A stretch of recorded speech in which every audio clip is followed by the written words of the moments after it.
Hello friends, Radhe Radhe, जय Shri Krishna.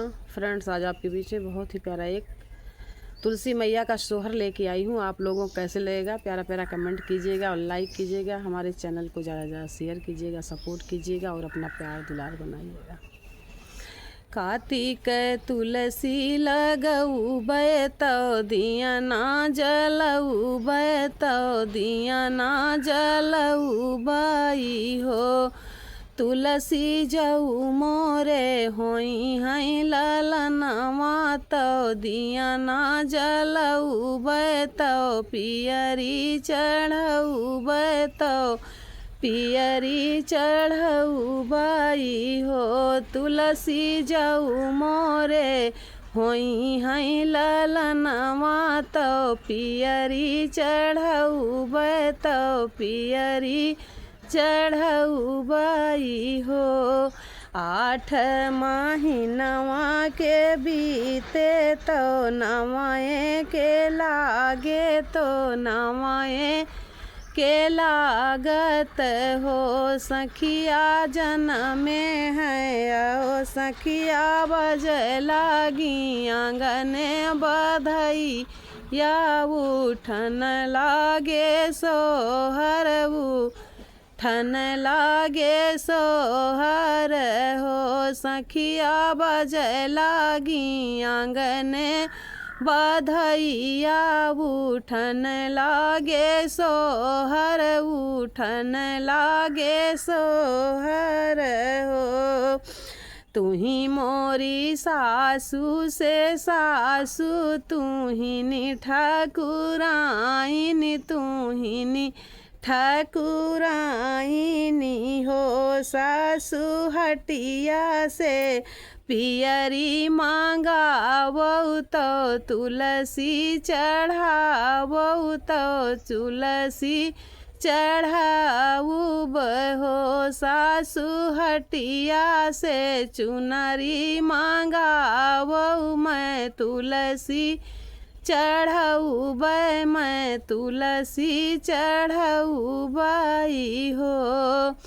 Yes भई तिनी बहुरिया गर्भ जिनी बुअलऊ गर्भ जिनी बुअलऊ हो।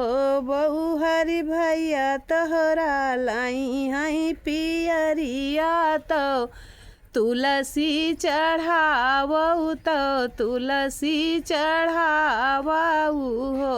बहु हरि भैया तोहरा लई हैं पियरिया तो तुलसी चढ़ावऊ तो तुलसी चढ़ावऊ हो। एतनी बचन सुनी बहु हरि तो बहुत दुखित भाई बहुत दुखित भाई हो। रामा मोरे पीछवरवा कहरा भैया लगत हैया मितवा लगत भैया मितवाई हो। कहरा चंदना करड़िया फनावऊ नैहर पहुँचावऊ नैहर पहुँचावऊ हो।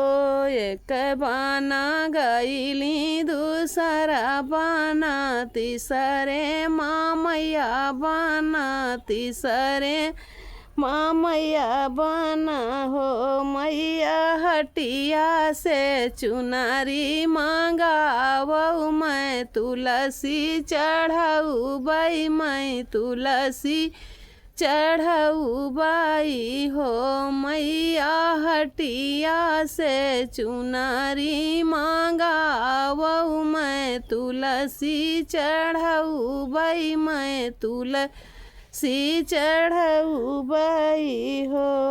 एतनी बचन सुनई भैया तो बहुत खुशी भा हे बहुत खुशी भये हो। रामा लाली रंग लावथे चुनरिया तो बहिनी के हाथ दियई बही नी के हाथ दियई हो बहिनी ले अहू ना लाली चुनरिया तो तुलसी चढ़ावऊ तो तुलसी मनावऊ हो बाएं हाथे लियई चुनरिया तो दहिने होरी लवा तो दहिने होरी लवाई हो सखिया झझकी के चढ़लिया टरिया तो तुलसी मनावई तो तुलसी मना